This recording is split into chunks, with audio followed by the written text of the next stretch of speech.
Imagine a night, a dark, silent night in Jerusalem. You are a Roman soldier, an elite warrior of the most powerful army in the world. Behind you, years of training, battles, campaigns. You fear nothing and no one. Your weapon is sharp, your shield is strong, your will is unbroken. You have been posted to guard a tomb, a routine assignment. The dead do not escape. It is almost insulting for an experienced soldier, standing watch over a stone. And suddenly, the earth shakes. Light, not from a torch, not from the moon, not from the stars, but some other unearthly, unbearable light strikes from the tomb, and something or someone rolls away the stone, and you fall, not from a blow, not from an arrow. You simply fall like the dead. What happened next to these men? What did they see? What did they feel? Did they ever tell anyone the truth? And did that memory pursue them to the end of their days? The Gospels give us only a few lines about the soldiers at the tomb, but those lines are among the most mysterious in the entire New Testament, and behind them hides a story that may change your understanding of the resurrection. Stay until the end. Let us begin at the beginning, with how these soldiers came to be at the tomb in the first place. The Gospel of Matthew, the only one of the four Gospels that tells us about the tomb guard. Chapter 27. The crucifixion had occurred on Friday. Saturday was the day of rest, and on Saturday the chief priests and Pharisees came to Pilate with a specific request. "Sir, we remember that while he was still alive, that deceiver said, 'After 3 days I will rise again.' So give the order for the tomb to be made secure until the 3rd day. Otherwise, his disciples may come and steal the body and tell the people that he has been raised from the dead. This last deception will be worse than the first." Notice, the chief priests and Pharisees remembered Jesus' prophecy. They knew he had spoken of rising on the 3rd day. They did not believe it would happen, but they feared that the disciples might exploit the situation for deception. And Pilate replied, "Take a guard. Go, make the tomb as secure as you know how. Take a guard." This is a short and ambiguous line, and theologians have debated its meaning for 20 centuries. Two main interpretations. First, Pilate was giving them a Roman military detachment, custodia, from his own praetorian soldiers. These would have been elite Roman warriors, directly subordinate to the governor. Second interpretation, Pilate refused and said, "Go, use your own guard," meaning the temple guard, Jewish temple police subordinate to the chief priests. Which interpretation is correct? There are arguments on both sides. In favor of Roman soldiers is the fact that later, after everything happened, the chief priests come to the soldiers and say, "If this report gets to the governor, we will satisfy him and keep you out of trouble." If these were Jewish guards, why would they fear the governor? Fear of Pilate points to them being his soldiers. In favor of Jewish guards is the fact that under Roman law, abandoning a guard post was punishable by death. If these were Roman soldiers who had fallen asleep on duty, the chief priests simply could not protect them from Pilate. The death penalty was automatic. The fact that the soldiers could survive and agree to a bribe suggests they may have been subject to a different authority, Jewish law. Most modern commentators incline toward thinking these were either a combined detachment, partly Roman, partly Jewish, or purely Jewish guards that Pilate permitted the chief priests to use. But regardless of who they were, what happened to them that night? Matthew chapter 28. There was a violent earthquake, for an angel of the Lord came down from heaven and going to the tomb, rolled back the stone and sat on it. His appearance was like lightning, and his clothes were white as snow. The guards were so afraid of him that they shook and became like dead men. Several details worth noting. First, the earthquake. Matthew describes seismic activity at the moment of the angel's appearance. This is not a metaphor. This is a physical, material, measurable event. The earth shook. Second, the angel's appearance. Like lightning. Not simply bright, but sudden, piercing, unbearable. The same Greek root is used to describe the lightning of Jesus' transfiguration. This is not the gentle glow of Christmas cards. This is merciless, staggering, simultaneously terrible, and glorious. Third, the soldiers' reaction. Became like dead men. The Greek word nekros, literally dead. They lost consciousness. They were paralyzed. They fell, and outwardly appeared as corpses. The human organism, encountering something that completely exceeds its experience and categories, simply shuts down. This is not exaggeration by an evangelist. Similar reactions, complete physical unconsciousness from contact with angelic beings, are described in the Bible repeatedly. Daniel, when he saw an angel, fell face down and lay unconscious. John in Revelation fell at his feet as though dead. This is a documented response of the human body to the supernatural. What did they see in the moment before they lost consciousness? The Gospels do not tell us directly, but we can piece together a picture from what Matthew describes. They saw the earthquake. They saw the angel. And this angel's appearance was like lightning. They saw the stone, a massive stone estimated to have weighed between 1 and 2 tons, rolled away, and the angel sat on it. Not rolled, not pushed, rolled away and sat. Did they see Jesus himself? Did they witness the moment of resurrection, the emergence from the tomb? Matthew does not say this directly. Some theologians believe the soldiers lost consciousness before Jesus came out. Others believe they saw everything.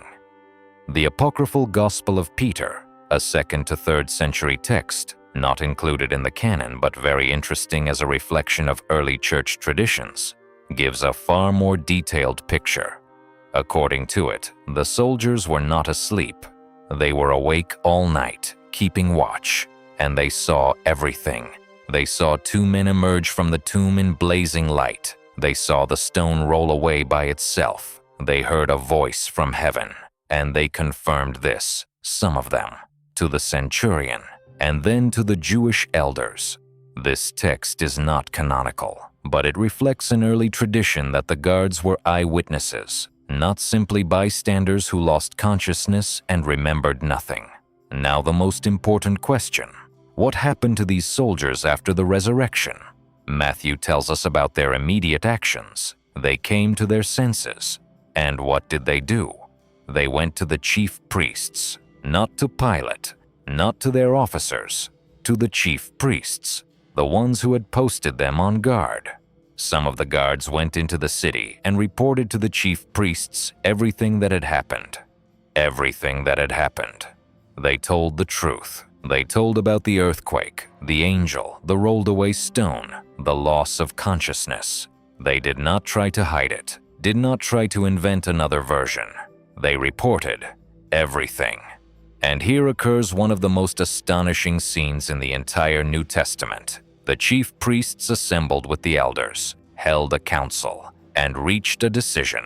They gave the soldiers money, a large sum, and said, "You are to say, his disciples came during the night and stole him away while we were asleep." Think about this. The soldiers had just told them about a supernatural event. They had seen an angel. They had seen an earthquake. The tomb is empty. And the chief priests, instead of investigating, instead of stopping to think, immediately offer money and a ready-made lie. This says several things. First, the chief priests knew the tomb was truly empty, not because the disciples had stolen the body, but because the resurrection had occurred.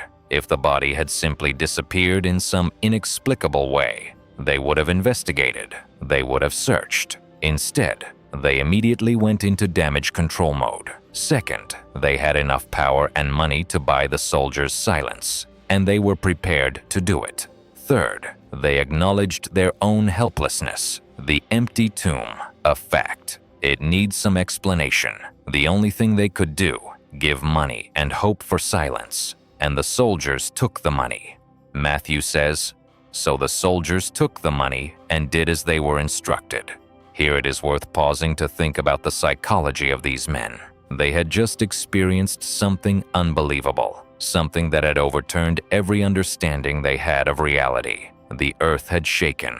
A supernatural being had rolled away a 2-ton stone. They had lost consciousness from the mere sight of this being, and the tomb is empty. And they are offered, "Here is money. Say you fell asleep, and we will protect you from Pilate." What was their inner state in that moment?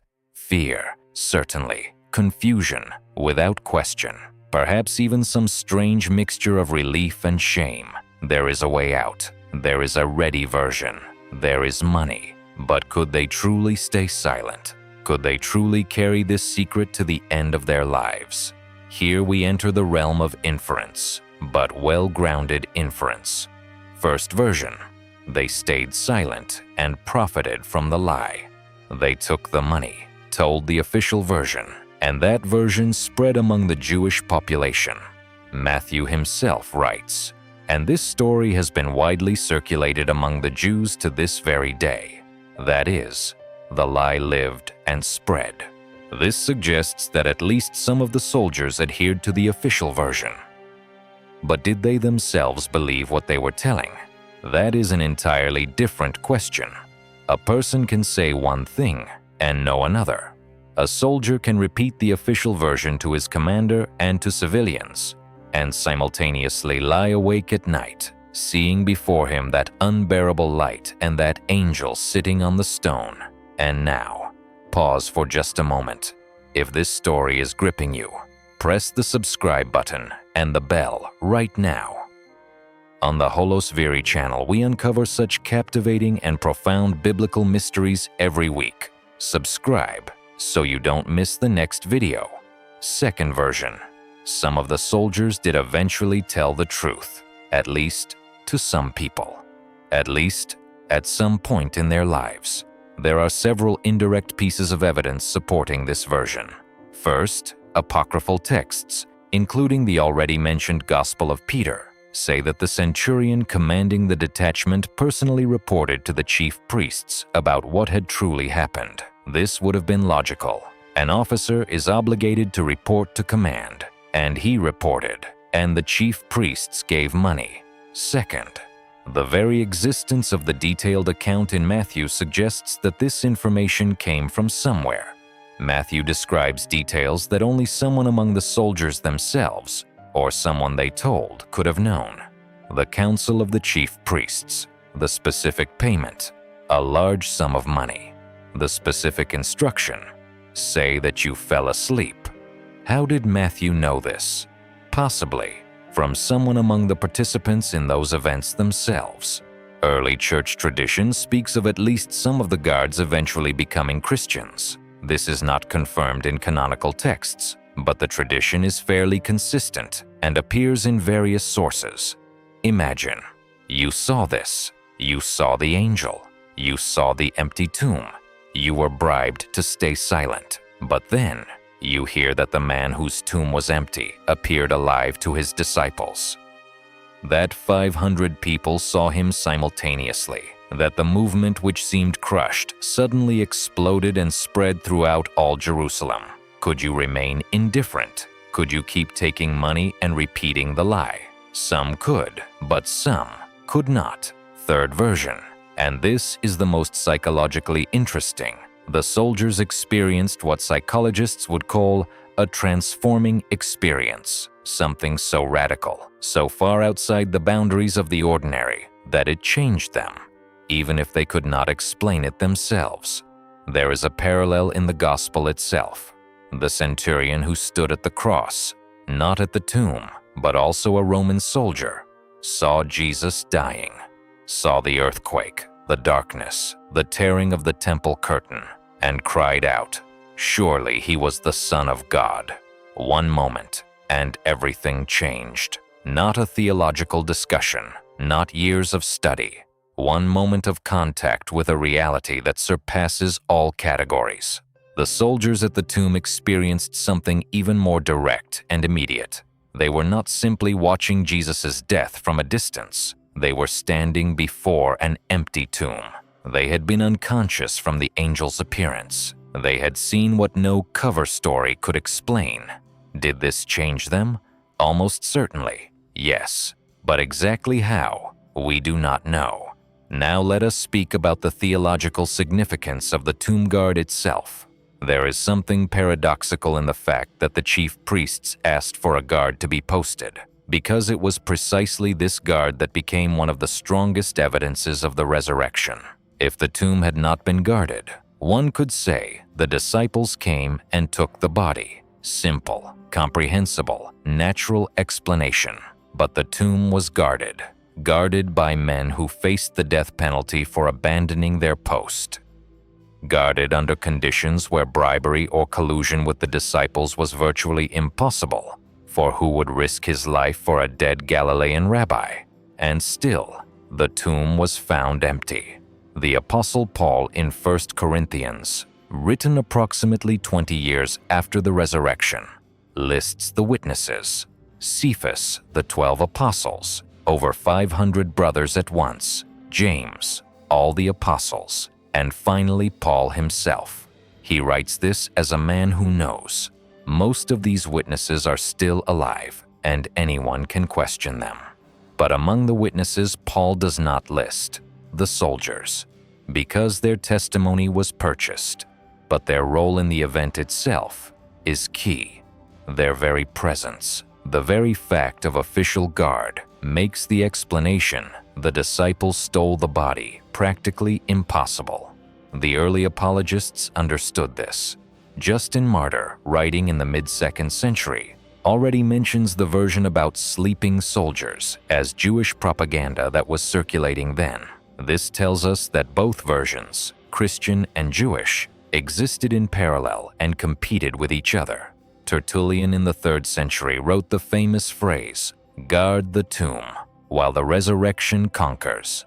Now let us touch on one more dimension of this topic, a purely human one.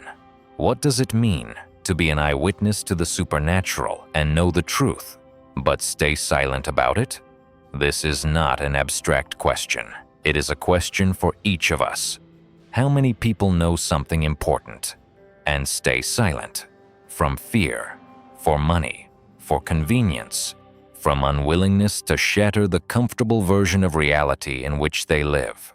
The soldiers at the tomb are a mirror, not because they are villains or criminals, but because they are ordinary people who found themselves in an extraordinary situation and chose the easy way out. But there is one detail that personally moves me. Matthew says that when the women, Mary Magdalene and the other Mary, came to the tomb early in the morning and saw the angel, he said to them, "Do not be afraid." With that same phrase, "do not be afraid," angels addressed people in the Bible hundreds of times, but to the guards, he said nothing of the sort. Why? Perhaps because he had no message for them. The angel came not for them. He came to roll away the stone and announce the resurrection to the women. The soldiers simply happened to be nearby and could not bear it. But here is what is interesting. They survived. Despite all the fear, the unconsciousness, the unbearable light, they survived. They came to their senses. They went and reported everything. Even if they were later bribed, they knew the truth, and that truth lived in them, if only as an inextinguishable memory. Now several additional aspects of this story that deserve attention. How many soldiers were in the guard? Matthew does not give us an exact number. The Greek word custodia can mean either a single guard or a whole detachment. In the Roman army, a standard guard consisted of 4 soldiers, one for each side of the guarded object. But for such an important assignment, guarding the tomb of a man who could provoke unrest, there may have been more. Some early church commentators spoke of a detachment of 4 to 16 soldiers. The apocryphal Gospel of Peter gives the figure 70, a clear exaggeration for dramatic effect. But the number is less important than the fact. These were trained, disciplined soldiers, not one drowsy guard, not a couple of uninformed recruits, men for whom guarding a post was a matter of honor and survival. What did the sealed stone mean? Matthew says they went and made the tomb secure by putting a seal on the stone and posting the guard. Sealing was an official procedure. A rope or wire was stretched across the joint between the stone and the opening, and the ends were secured with sealing wax or clay bearing an official stamp. For Rome, this had a specific legal meaning. Violating a sealed object was punishable as a crime against the state. Even touching the rope without authorization was a serious offense. That is, the tomb of Jesus was not merely guarded. It was officially sealed with the seal of the Roman state. Any attempt to steal the body would have required not only overcoming an armed guard, but breaking an official state seal. This makes the version about disciples stealing the body even more implausible. Frightened, bewildered fishermen from Galilee who had just fled Jerusalem, breaking a Roman state seal and attacking armed soldiers. For what purpose? To pass off a lie as truth? What does the cover story tell us? Did it work? Matthew himself answers. And this story has been widely circulated among the Jews to this very day. To this very day. That is, at the time Matthew's Gospel was written, approximately the 70s to 80s AD. That is 40 to 50 years after the event itself. The story about sleeping soldiers was still circulating among the Jewish population. This tells us the cover story had some success, at least among those who had not personally seen the risen one.